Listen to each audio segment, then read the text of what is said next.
Welcome to this summary. I know it's been long that you have not heard from me because, I was gathering the gist for you. I didn't just want to be bombarding you with updates every day as it's happening, since there have been a lot of front and back. But first and famous, here are the headlines. Alright, so the US is sanctioning California for the wildfire, and a lot of cases have been sued already. Last week, the third China held its military parade showcasing its military might, and the camera featured Kim Jong-un, Putin, and the Prime Minister of India at the same spots. And the headlines carrying Trump have been pushing the West closer due to its tariff. And most and foremost, back to our main story of the day. We all know about the coalition of the willing meeting in France to discuss about security guarantees for Ukraine. And Russia have equally made it very clear that there shall be no boats in Ukraine and there shall be no security at the expense of Russia.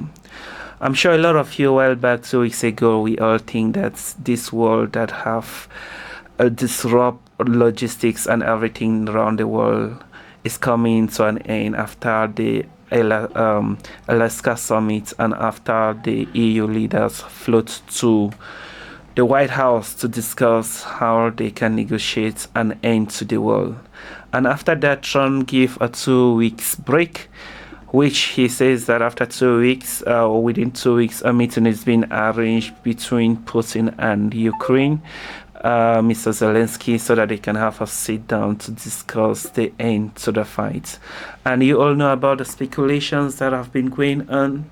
And a lot of analysts were very fast to just come out to run their mouths to say that, Russia will be sanctioned after 2 weeks because the stakes were already very clear that no meeting was happening between Putin and Zelensky.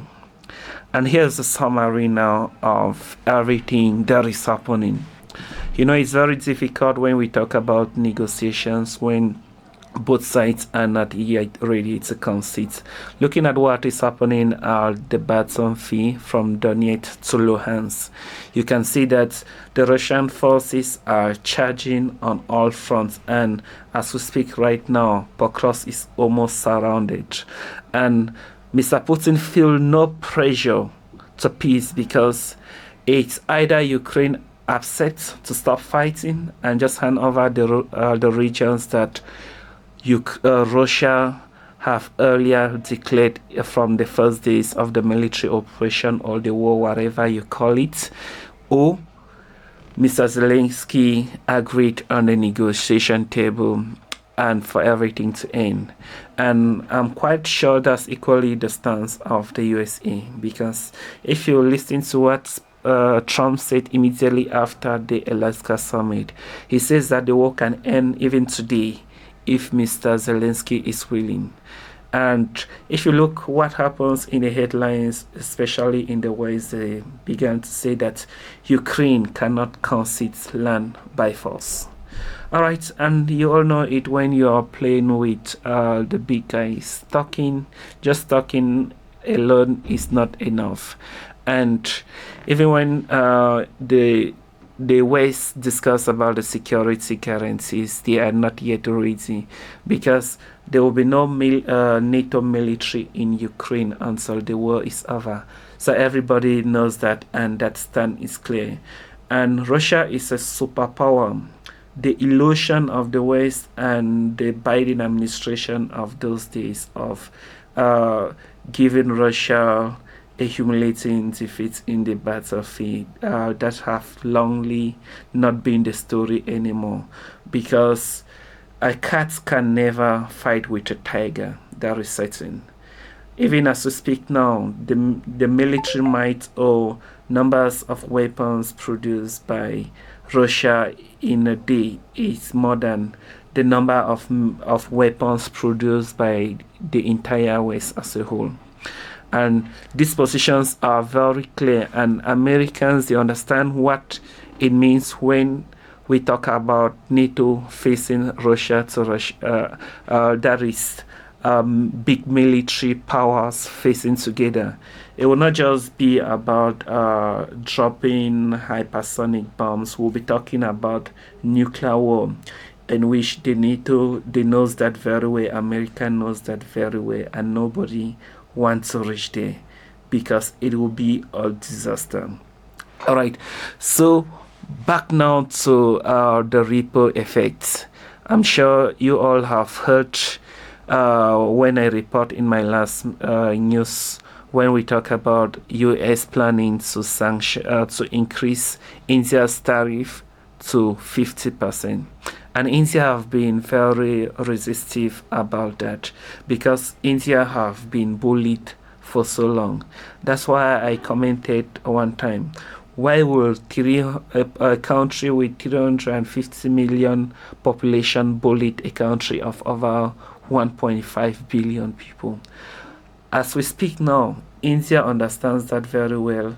And when we talk about countries with purchasing power, India falls within the first four, meaning they feel no pressure. And again, they have the backing of the Chinese and the Russians now, and most countries in the West now understands that, and that is why they are signing treaties now with the Indians. And it's very clear who is the loser at the end of the day. The loser will be America, because even if you produce the most expensive or the most strongest weapons in the world, if you don't have buyers, they will be useless. So this is where the main deal begins. And turning back to looking at, it's been 3 weeks now, and Donald Trump say hell will break. He will determine if Russia is willing to negotiate or not.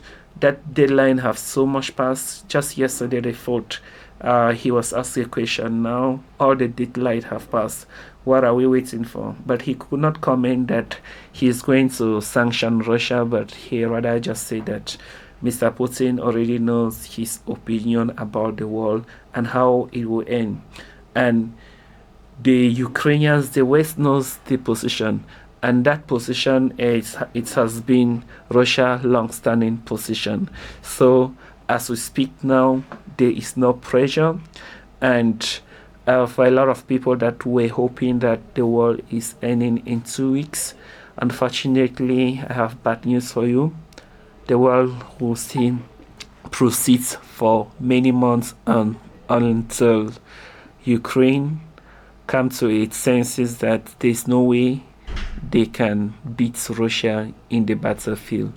And you equally know that what happens in the battlefield determines what happens with diplomacy.